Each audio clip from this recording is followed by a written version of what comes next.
Hello guys, आपका हमारे YouTube channel goodwill GS पर स्वागत है। और आज हम लोग भारत के भूगोल के अंतर्गत, ठीक है, भारत का भूगोल पढ़ रहे हैं। और भारत के भूगोल के अंतर्गत भारत की भौगोलिक स्थिति तथा अन्य तथ्यों को पढ़ने वाले हैं। और जो पेट की दृष्टिकोण से बहुत ही महत्वपूर्ण बिंदु है। और आई होप आपने अभी तक चैनल सब्सक्राइब नहीं किया है तो कर लिया होगा और कर लीजिए। ठीक है, आप अभी तक चैनल को सब्सक्राइब नहीं किए हैं तो कर लीजिए, ताकि पेट से संबंधित जो भी नोटिफिकेशन है, यानी जो भी तथ्य हम आपको प्रोवाइड कराएं, उसकी नोटिफिकेशन आपके पास पहुंचे और आप जो है वीडियो को देखें और पेट के एग्ज़ाम में अच्छा स्कोर करें। चलिए तो शुरू करते हैं। भारत की भौगोलिक स्थिति, भारत का भूगोल। तो भारत का भूगोल, भारत की मुख्य भूमि उत्तर में कश्मीर से लेकर दक्षिण में कन्याकुमारी तक और पूर्व में अरुणाचल प्रदेश से पश्चिम में गुजरात तक फैली है। भारत का सीमांतर्गत क्षेत्र आगे समुद्र की ओर 12 समुद्री मील लगभग 21.9 किलोमीटर तक फैला हुआ है। ठीक है, तो ये जो 12 समुद्री मील है, ये इसका, ठीक है, सब कुछ अधिकार क्षेत्र के अंतर्गत आने वाला है। यानी यहाँ पर भारत का पूर्ण अधिकार, मतलब भारत को पूर्ण अधिकार मिला हुआ है। भारत का संपूर्ण अधिकार है 12 समुद्री मील तक। ठीक, तो भारत की जो मुख्य भूमि है उत्तर में कश्मीर से लेकर दक्षिण में कन्याकुमारी तक फैली है। तो अगर आप जो है इसको मैप के माध्यम से समझें तो एक छोटा सा मैप यहीं पर हम लोग देख लेते हैं। एक छोटा सा मैप ही देखेंगे जो भारत के मैप से ही मिलता जुलता रहेगा।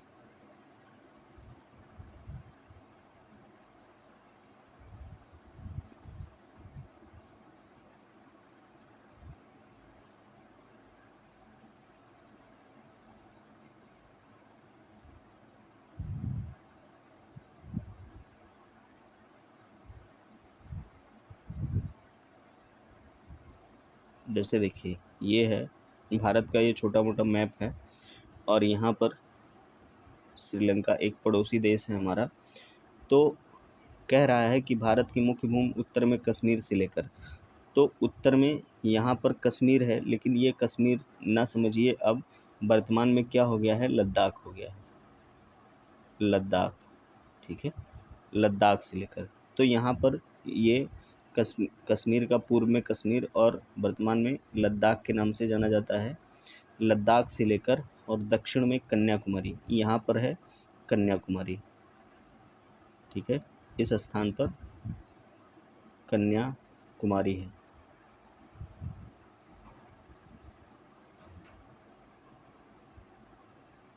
कन्याकुमारी, ठीक। और यहाँ पर गुजरात है। और यहाँ पर क्या है, यहाँ पर ये वाला क्षेत्र अरुणाचल प्रदेश है। अरुणाचल प्रदेश, ठीक है। तो इस तरह से ये हमारा क्षेत्र फैला हुआ है। और जो भारत का सीमांतर्गत क्षेत्र समुद्र की ओर है, तो इस तट से लेकर और कहाँ तक, यहाँ तक, यानी लगभग ये जहाँ तक दूरी जाएगी 12 नॉटिकल मील, इसको समुद्री मील को नॉटिकल मील के रूप में भी जानते हैं। ठीक है, तो 12 नॉटिकल मील, चाहे इधर हो या दक्षिण की तरफ हो, 12 नॉटिकल मील अर्थात 21.9 किलोमीटर लगभग तक की सीमा भारत की जो है पूरी तरह से सीमा के अंतर्गत आने वाला क्षेत्र है, समुद्री क्षेत्र। ठीक, चलिए आगे देखते हैं अगला क्या लिखा हुआ है। मानक समुद्री मील, मानक समुद्री मील जो होता है, समुद्री मील को NM से प्रदर्शित करते हैं, समुद्री मील को। और जो होता है नॉटिकल मील, NOTICAL, नॉटिकल, MILE, नॉटिकल मील। ठीक है, तो जो मानक समुद्री मील है, ये मानक मील है जो धरती पर नापा जाता है उसी को मानक केवल मील बोलते हैं इसको। तो इसमें कितने इंच होते हैं? तो 63,360 इंच। कितने? 63,360 इंच होते हैं। एक मील में 63,360 इंच। और पूरा एक मानक मील में अगर किलोमीटर की बात करेंगे तो एक मानक मील बराबर होता है लगभग 1.6 किलोमीटर या 1.584 किलोमीटर। ठीक है, 1.584 किलोमीटर। और एक समुद्री मील जिसको एनएम कहते हैं, इसी को एनएम कहते हैं। तो एक समुद्री मील जिसे हम एनएम कहते हैं, इसमें कितने इंच होते हैं? तो 72,960 इंच। और एक समुद्री मील की लंबाई कितनी होती है? तो लगभग 1.8 किलोमीटर, यानी 1.824 किलोमीटर होती है। ठीक है, एक समुद्री मील की लंबाई 1.8 किलोमीटर की होती है। ठीक, फिर उसके बाद अगला पॉइंट क्या लिखा हुआ है? अगला पॉइंट है हमारा, यदि भारत के अक्षांशीय और देशांतरीय विस्तारों की गणना की जाए तो यह लगभग 30 डिग्री यानी 30 अंश अक्षांश और देशांतर में, जबकि उत्तर से दक्षिण तक इसकी वास्तविक दूरी 3214 किलोमीटर और पूर्व से पश्चिम तक इसकी दूरी 2933 किलोमीटर है। ठीक है, यानी अगर हम भारत को उत्तर से दक्षिण देखें तो ऐसे देखेंगे, तो उत्तर से जो दक्षिण दूरी है यह कितनी है? यह दूरी है 3214 किलोमीटर और पश्चिम से पूर्व दूरी ये है 2933 किलोमीटर। कई बार परीक्षाओं में पूछा गया है, आप याद कर लीजिएगा कि भारत का पूर्व से पश्चिम तक का विस्तार कितना है, कितने किलोमीटर का है? तो 2933 किलोमीटर। और भारत का उत्तर से दक्षिण जो विस्तार है वो कितना है? तो 3214 किलोमीटर। आई बात समझ में? तो यहाँ पे लिखा है एक अक्षांश और एक देशांतरीय। तो अक्षांश देशांतरीय भी साथ में समझते हुए चलते हैं। तो एक ग्लोब है, ठीक, और ग्लोब पर जो दोनों ध्रुवों को मिलाने वाली रेखा है ये है देशांतर रेखा। देशांतर रेखा जो दोनों ध्रुवों को मिलाती है, यानी उत्तरी ध्रुव और दक्षिणी ध्रुव को मिलाने वाली रेखा देशांतर रेखा कहलाती है। और जो पश्चिम से पूर्व की ओर खींची गई रेखा है, ठीक है, यह पश्चिम से पूर्व की ओर खींची गई रेखा है, इसे हम अक्षांश रेखा कहते हैं। यानी पश्चिम से पूर्व की ओर खींची गई रेखा को क्या कहा जाएगा? अक्षांश रेखा। आई बात समझ में? तो जो भारत है, भारत अक्षांशीय और देशांतरीय विस्तारों में है। ठीक है, तो जो भारत का देशांतरीय और अक्षांशीय विस्तार है वह कितना है? अगर अक्षांशीय विस्तार देखेंगे तो यहाँ ये अगर जो है ये वाली लाइन अगर 0 डिग्री मान लें तो यहाँ से कितने 6 डिग्री 4 मिनट पर एक और लाइन खींची होगी और वहाँ से लेकर और उत्तर में कितने? तो 37 डिग्री 6 मिनट तक, यानी 37 डिग्री 6 मिनट तक इसका विस्तार है। तो दोनों का अंतर आप देखेंगे तो कितना आएगा? तो 30 के आसपास आएगा, है ना, 30 अंश आएगा। आई बात समझ में? और ठीक इसी तरह से जो देशांतरीय विस्तार है, तो ये देशांतरीय विस्तार के इधर इस तरफ आएंगे तो 0 से शुरुआत करेंगे तो एक जगह आएगा कितना? 68 डिग्री 7 मिनट आएगा। ठीक है, 68 डिग्री 7 मिनट।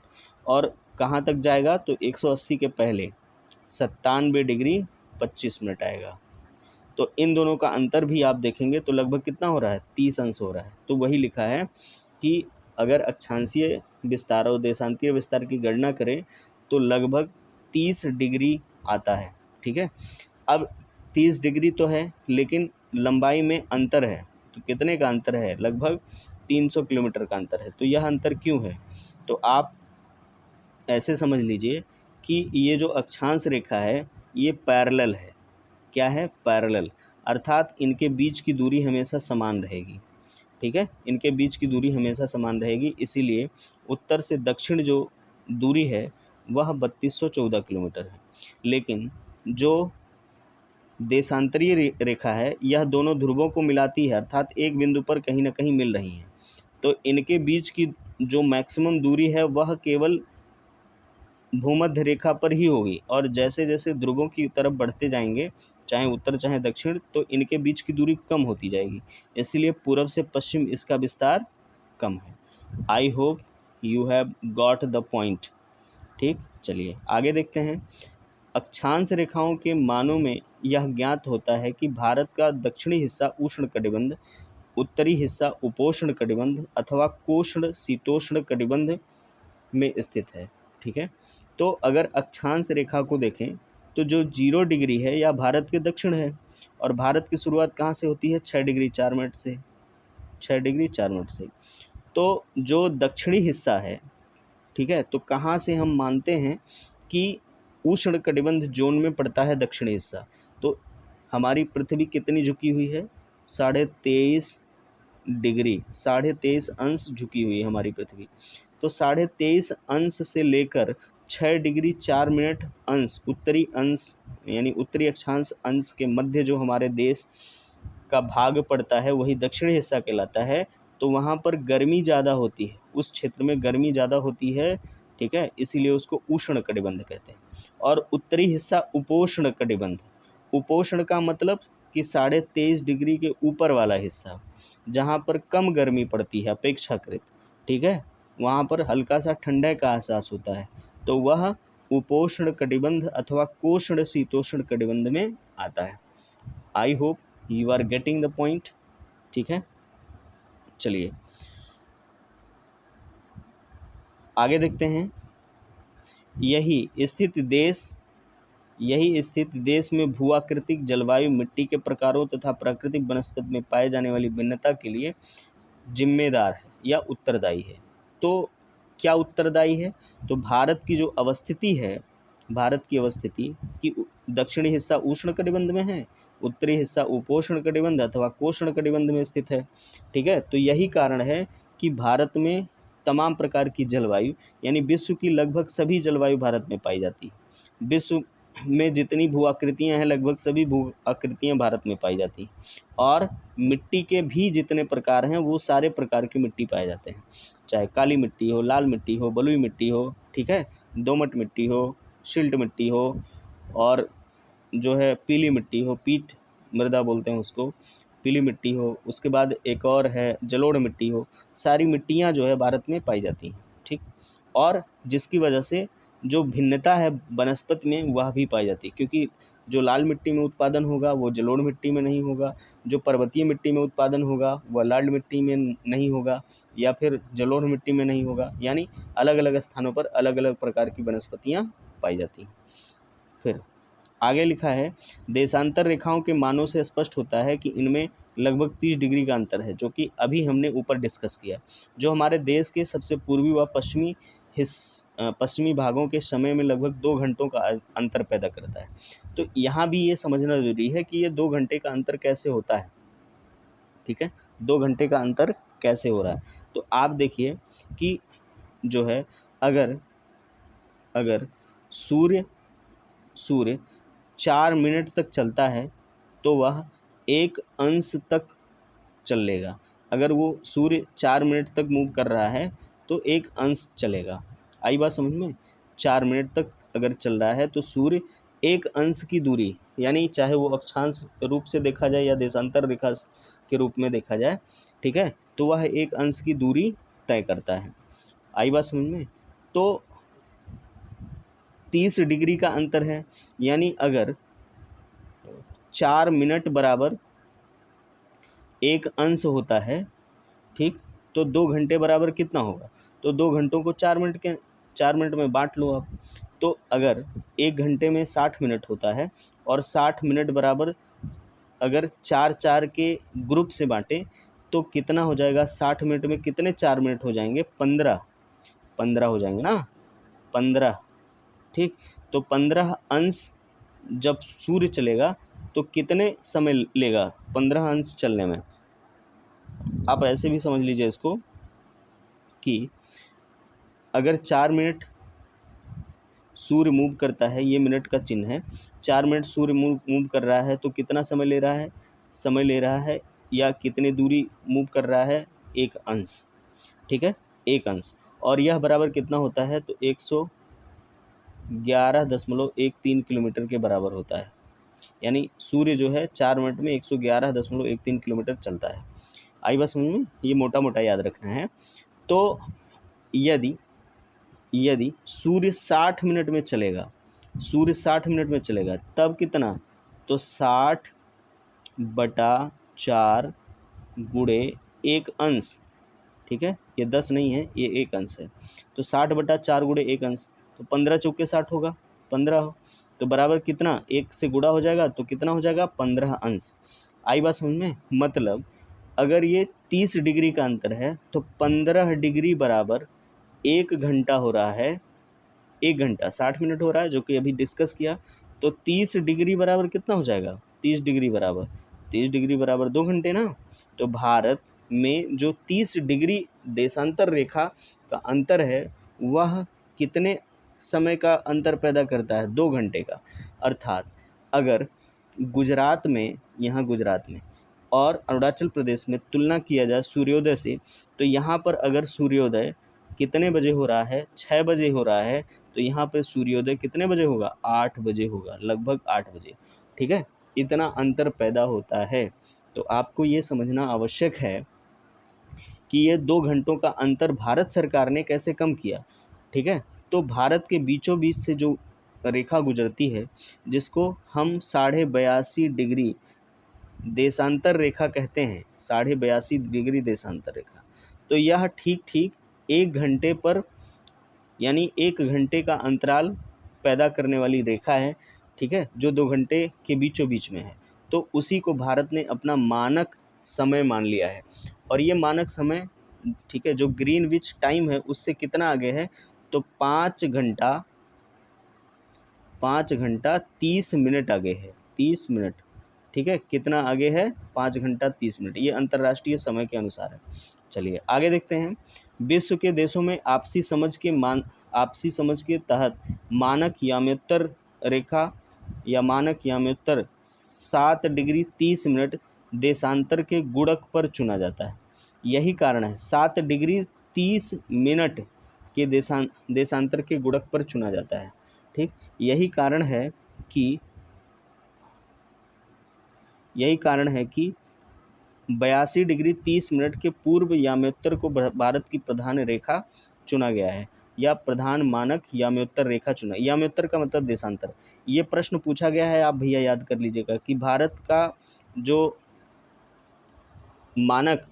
की जो मानक देशांतर रेखा है समय के अनुसार, वह कौन सी रेखा है? तो 82.5 डिग्री 30 मिनट है, जो अभी हमने बताया, ठीक है। और वह ग्रीनविच माध्य के समय से कितने मिनट आगे है? तो 5 घंटे 30 मिनट आगे है। कितने समय आगे है? 5 घंटे 30 मिनट, ठीक है। अभी हमने इसके बारे में डिस्कस किया था। चलिए आगे देखते हैं। अगला जो हमारा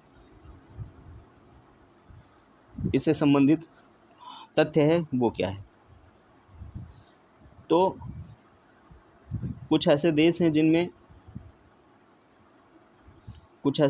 जिनमें अधिक पूर्व पश्चिम विस्तार के कारण एक से अधिक मानक देशांतर रेखाएं, ठीक है। जैसे मान लो अगर कोई देश बहुत ज़्यादा लंबाई में फैला हुआ है, देशांतरीय रूप में फैला हुआ है, तो वहाँ पर एक मानक रेखा या एक समय मानक रेखा निर्धारित करना उचित नहीं है, क्योंकि बहुत ज़्यादा, जैसे भारत एक जो है कम विस्तार वाला देश है, तो यहाँ पे जो मानक रेखा है, ठीक है, या इसका जो विस्तार है 30 डिग्री या 30 देशांतर रेखाओं के मध्य है। तो यहाँ पे एक देशांतर रेखा को बीच में मानकर 1 घंटे को हमने बराबर मान लिया। लेकिन अगर चाइना जैसा देश, रूस जैसा देश, अमेरिका जैसा देश, ठीक है, जो लगभग, रूस जैसा देश जो लगभग आप समझिए कि एशिया और यूरोप दोनों महाद्वीपों में फैला है, पूरी तरह से एशिया को कवर किए हुए है। एशिया का बड़ा सा हिस्सा जो है रूस में ही आता है या रूस के अंतर्गत आता है। तो ये रूस में यह संभव ही नहीं है कि एक मानक रेखा से जो है समय का निर्धारण किया जाए, ठीक है। तो इसीलिए वहाँ पर एक से अधिक मानक रेखाएं या समय कटिबंध को निर्धारित किया जाता है। जैसे उदाहरण के लिए दिया है कि संयुक्त राज्य अमेरिका में 7 समय कटिबंध हैं, अर्थात यहाँ पे 7 जो है मानक रेखा है। और भारत, फिर आगे लिखा है, भारत का क्षेत्रफल 32.84 लाख वर्ग किलोमीटर है, जो विश्व की धरातलीय स्थलीय धरातल का 2.4% भाग है। इस प्रकार भारत विश्व का 7वां बड़ा देश है। अब यहाँ पे 32.84 लिखा है, तो इसको राउंड फिगर में ना करके आप ऐसे याद कर लीजिए, 32,84,263 वर्ग किलोमीटर, वर्ग केएम, ठीक है, इतना है। और जो पूरे विश्व की जो भूमि है उसका 2.4% भाग भारत में ही है, ठीक है, भारत में। और जो है भारत विश्व का 7वां बड़ा देश है। तो जो अन्य देश हैं बड़े, वो कौन कौन से हैं? तो पहला, बड़े देशों के रूप में अगर लिया जाए पूरे विश्व में, तो पहला है रूस, दूसरा है चीन, सॉरी चीन नहीं, कनाडा, कनाडा, तीसरा है चीन, चौथा है यूएसए, पांचवा है ब्राज़ील, ब्राज़ील, ठीक है, ब्राज़ील के बाद छठा है ऑस्ट्रेलिया, ऑस्ट्रेलिया, उसके बाद 7वें नंबर पर कौन? भारत, ठीक है। यह भी आपको याद रखना है, क्रम याद रखना है। चलिए आगे देखते हैं। अगला जो हमारा तथ्य है, आकार, यानी भारत का आकार कैसा है, ठीक है। तो भारत के आकार को हम निर्धारित नहीं कर सकते। भारत का आकार विविध है, ठीक है, विविधता पाई जाती है, यानी भारत के आकार ने इसे विशिष्ट भौतिक विविधता प्रदान की हुई है, ठीक है। तो जो भारत का आकार है कैसा है, विविध कैसा है? तो भारत के उत्तर में ऊंचे ऊंचे पर्वत हैं, गंगा, ब्रह्मपुत्र, महानदी, कृष्णा, कावेरी, गोदावरी जैसी बड़ी नदियां हैं। उत्तर पूर्वी और दक्षिण भारत में, उत्तर पूर्वी भारत में और दक्षिणी भारत में वनाच्छादित पहाड़ियां हैं, जबकि मरुस्थल में रेत के विस्तृत फैलाव हैं। मरुस्थल कौन सा? थार वाला मरुस्थल, ठीक है। ये जो उत्तर पूर्वी यानी जो है असम, मेघालय, त्रिपुरा, मिजोरम, मणिपुर, है ना, अरुणाचल प्रदेश, यहाँ पर घने जंगल पाए जाते हैं। ठीक उसी तरह से दक्षिण भारत में भी वनाच्छादित पहाड़ियाँ हैं। तो पूर्वी घाट और पश्चिमी घाट दोनों जगहों पर, दोनों स्थानों पर वन से आच्छादित पहाड़ियाँ हैं, ठीक। चलिए अगला जो हमारा तथ्य है, क्या लिखा हुआ है? उत्तर में हिमालय पर्वत, उत्तर में हिमालय पर्वत, उत्तर पश्चिम में हिंदुकुश पर्वत व सुलेमान श्रेणियाँ, उत्तर पूर्व में पूर्वांचल पहाड़ियों तथा दक्षिण में विशाल हिंद महासागर से सीमांकित एक बृहद भौगोलिक इकाई है, जिसे भारतीय उपमहाद्वीप कहते हैं, जिसे भारतीय उपमहाद्वीप कहा जाता है। इसमें पाकिस्तान, नेपाल, भूटान, बांग्लादेश और भारत आते हैं। तो याद रखिए, भारतीय उपमहाद्वीप के अंतर्गत कितने देश आते हैं? तो पाकिस्तान, भूटान, बांग्लादेश और भारत आते हैं, ठीक है। उपमहाद्वीप के रूप में कितने देश आते हैं? तो 5 देश आप याद रखिएगा, पाकिस्तान, भारत, नेपाल, भूटान, बांग्लादेश और भारत, ठीक। चलिए आगे देखते हैं, अगला क्या लिखा हुआ है? हिमालय पर्वत ने भारतीय उपमहाद्वीप को एक अद्वितीय क्षेत्रीय पहचान स्थापित करने में सहायता प्रदान की है, ठीक है। यानी हिमालय पर्वत भारत को एक विशिष्ट पहचान के रूप में विश्व में प्रख्यापित करने की सहायता प्रदान करता है भारत को। भारत की संपूर्ण तट रेखा द्वीप समूहों समेत 7,512 किलोमीटर पर विस्तीर्ण है, ठीक है, 7,517 किलोमीटर है। वैसे वास्तविक रूप से अगर देखा जाए तो 7,416.6 किलोमीटर है, 7,416.6 किलोमीटर, जो इसके बराबर है, ठीक है। करोड़ों वर्ष पहले इंडियन प्लेट भूमध्य रेखा से दक्षिण में स्थित थी। यह आकार में काफ़ी विशाल थी और ऑस्ट्रेलियन प्लेट इसी का हिस्सा थी, ठीक है। तो बहुत साल पहले इंडियन प्लेट, ऑस्ट्रेलियन प्लेट एक ही थे और दोनों एक दूसरे से जुड़े थे तथा अफ्रीकन प्लेट के पास थी, ठीक है। और अफ्रीकन प्लेट से जब अलग हुआ तो ऑस्ट्रेलिया भी अलग हो गया, भारतीय प्लेट भी अलग हो गया, और भारतीय प्लेट जो है उत्तर पूर्व की तरफ खिसकता चला गया और यहाँ पर स्थित एशियाई प्लेट से टकराया। एशियाई प्लेट से टकराने के कारण यहाँ पर हिमालय की उत्पत्ति हुई, ठीक। चलिए आगे देखते हैं। करोड़ों वर्षों के दौरान यह प्लेट काफ़ी हिस्सों में टूट गई, जो कि अभी बताएं हम, ठीक है, काफ़ी हिस्सों में टूट गई, कई हिस्सों में टूटी, जैसे कि ऑस्ट्रेलिया अलग हो गया, भारत अलग हो गया, इंडोनेशिया के जो खंड हैं वह भी इसी के हिस्से थे। उसके बाद बीच में मेडागास्कर है, अफ्रीका अलग हो गया, फिर नीचे जो है वो जुड़ा हुआ था, जिसको आप अंटार्कटिक बोलते हैं, अंटार्कटिक, ठीक है, महाद्वीप बोलते हैं, वह भी जुड़ा हुआ था, वह भी अलग हो गया। तो बहुत साल पहले ये सब घटनाएं घटी। और ऑस्ट्रेलियन प्लेट दक्षिण पूर्व तथा इंडियन प्लेट उत्तर दिशा में खिसकने लगी, जो अभी बताएं खिसकने लगी। ठीक, इंडियन प्लेट का खिसकना अब भी जारी है और इस महाद्वीप और इसका भारतीय उपमहाद्वीप के भौतिक पर्यावरण पर महत्वपूर्ण प्रभाव पड़ता है। तो ये आपको याद रखना है। प्रश्न यहाँ से क्या बनेगा कि इंडियन प्लेट का खिसकना अभी भी जारी है, तो किस दिशा में जारी है? तो आपको याद रखना है उत्तर पूर्व दिशा में, एकदम ठीक उत्तर दिशा में नहीं, उत्तर पूर्व दिशा में, ठीक है। अगर उत्तर पूर्व नहीं आता है तब आप उत्तर को लगाएंगे, लेकिन अगर उत्तर पूर्व आ रहा है तो उत्तर पूर्व ही इसका उत्तर सही होगा। ठीक, तो चलिए आज के लिए इतना ही। और आई होप ये जो है बिंदु आपको समझ में आया होगा और भूगोल से संबंधित तथ्य हैं, ठीक है, एग्ज़ाम ओरिएंटेड हैं सारे के सारे। और इसके आगे हम लोग काफ़ी तथ्यों को पढ़ने वाले हैं, जिसमें हिमालय पर्वत होगा, नदियाँ होंगी। ठीक, तो आज के लिए इतना ही। और यदि आप चैनल पर नए हैं तो प्लीज़ सब्सक्राइब कर लें, जिससे भूगोल से संबंधित तथ्य भी आपको आसानी से प्रोवाइड कराए जा सकें। ठीक, तो आज के लिए इतना ही, तब तक के लिए जय हिंद, जय भारत।